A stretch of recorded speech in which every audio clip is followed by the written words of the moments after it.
Naomi Stockman, my local hypnosis. I'm going to talk to you about breakups. They absolutely hurt. We all have been there, or most of us have been there. That feeling of ending, of loss, of grief, of maybe feeling I've wasted my time.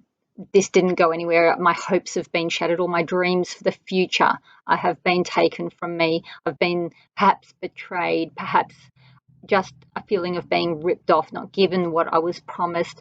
That absolute feeling that you can't imagine ever wanting to be with anybody else or ever have a relationship with somebody else because that was the only person that you may have had these feelings for, and you can't imagine having feelings like this for somebody else. And it's such a huge loss. It's almost, I guess, worse in a way emotionally than if somebody died, because you feel like it's death has an ending. Death is over. Death is final. But when something's not final, then it has to have a reason of why it happened. So why wasn't I lovable enough? Why couldn't that person have fought harder or changed or not done those things that they were doing or whatever it was? And it doesn't really matter if you ended the relationship or the other person ended the relationship, because either way, there's going to be loss, there's going to be grief. And in my life, I have been the person who ended relationships.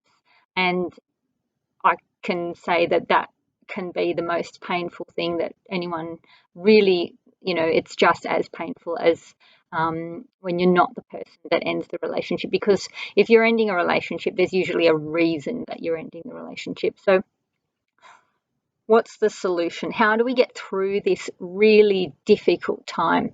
How do we make our heart stop feeling like we've been hit with a crowbar in the chest? How do we make the day, waking up in the morning, feel exciting again?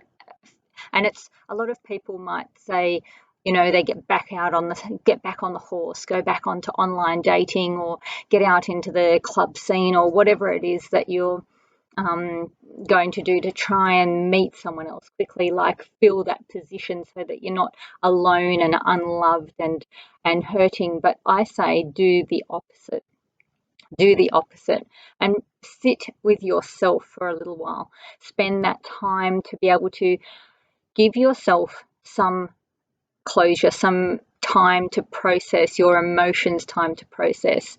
Sit in the feeling. So rather than trying to avoid the feeling, because all feelings need to be felt and all feelings reside somewhere in the body. So if you can find where in your body that feeling is, and like I said, I remember feeling like a crowbar had hit me in the chest, like that complete panic down my arms and fear for the future and complete panic in a way. And divorcing or separating after a long relationship is even more challenging, because you've probably got, at the very least, some assets to divide up, or children to talk, about the care, and you can't even get away from that person if you do have children, and that poses a secondary problem. Like, okay, we're apart, but I can't even get away from you because there's still going to be those emails, text messages, whatever, to organise things about the kids and the assets. So steps to get through this period is put you first. Take time on you. Surround yourself with positive people, people who care, people who understand. Get around people who are going through similar things, that will understand you and be able to hear you.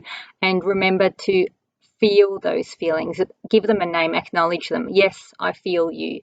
It's sadness, it's grief, it's anger, it's frustration. Let them out.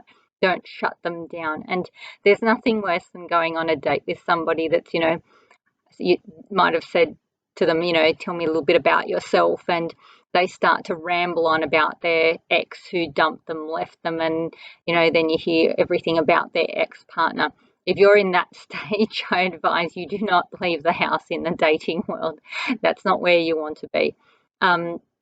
So being able to find time for yourself, think of something that you have wanted to do. Often in relationships, we shut down things that we want to do, sacrifice things that we enjoy doing because they don't fit in with the lifestyle of the relationship. Each relationship has its own culture. So if you like to Latin dance and your partner didn't, you might have stopped doing that. Get back out there and start those things that you used to enjoy doing.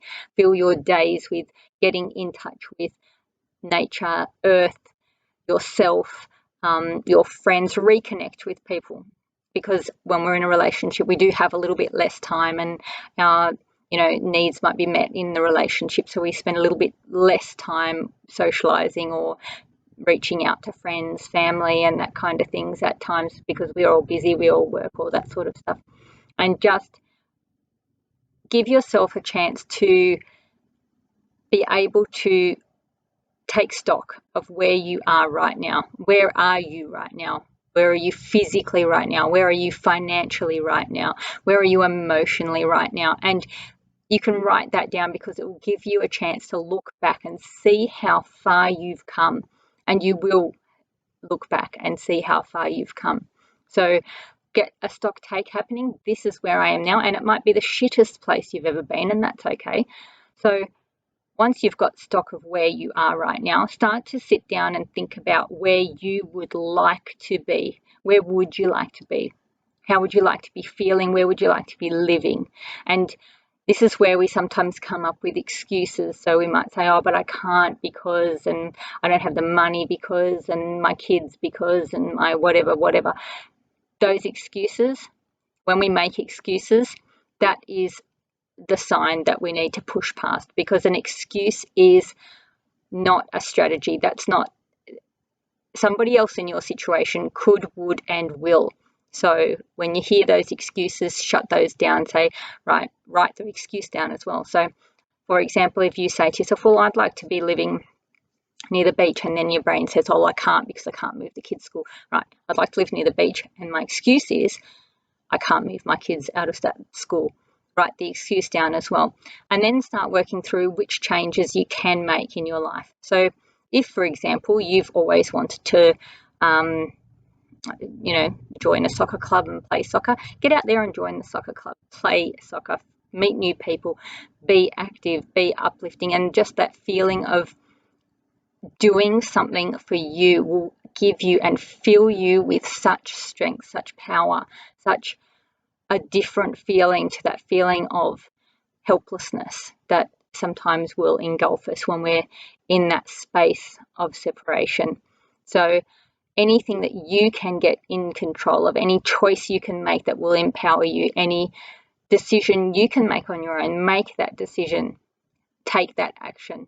Whatever it is, however small, it might just be going to watch a movie on your own that you want to watch, because maybe, the movies that you've been seeing might not have been the ones that you would have chosen. So choosing for you and taking joy and noticing those things that you're doing for yourself. Listening to music that is uplifting. There are plenty of songs that are not lovey and sad, that are all about strength and power and independence. Find those songs, listen to them, sing them, fill your heart with them, fill your soul with them, and know with every cell in your body that there is a good future for you, a positive future. And I was talking to a lady the other day, and her stepfather had passed away. And I actually didn't know it was her stepfather. She was saying, my dad this, my dad that. And then she said, I met him when I was 10.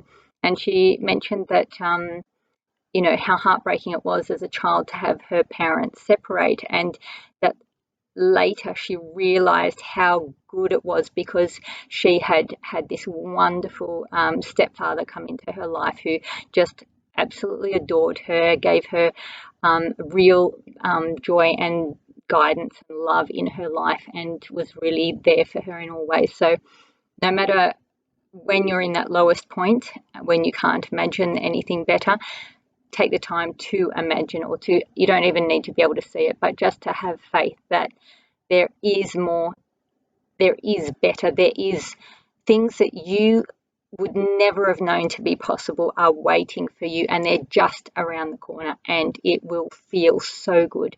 And that's where you need to keep your heart and your soul believing and ready to receive and taking those actions for you and about you. Don't hook yourself into the past. Don't face the past. Don't emotionally dwell in the past. See yourself rising up like a phoenix out of the ashes. Blow those ashes away and let them be in the past. Let that person in the past stay in the past. Whatever they choose to do with their life, wish them all the best. Imagine white light, love, happiness, joy going on to them, wishing them the best in all ways, and just focus back on you. That freedom from unanchoring, unhooking those pain hooks out of that other person, pull them all back, put everything you've got into you where it belongs, because we are born alone, we die alone, and every person that comes into our life in between that loves us and that we love is a benefit, no matter if it was a short time or a long time. And they say a season, a reason, or a lifetime. Whatever it was that that person was, whether it was a lesson or an experience or something to help you grow, or even like sometimes you'll meet someone, they'll just be like a park bench to sit on while you develop a little bit because you're not ready for that next step in your life. So whatever that person in your past was in your life, they're now made space. They've made space, and it doesn't matter how old you are or how young you are. You are never too old to find love. You are never too young to find love. You're never too old to have joy, meaning, purpose, passion, and excitement in your life. And you're never too young for all those things either. So you're always right where you are, in exactly where you're meant to be, and you will be amazing. Absolutely, 100%. I believe in you, and you can believe in you too. Like, share, comment, subscribe, all that stuff. Show me some love, and I'll chat soon. Naomi Stockman, my local hypnosis.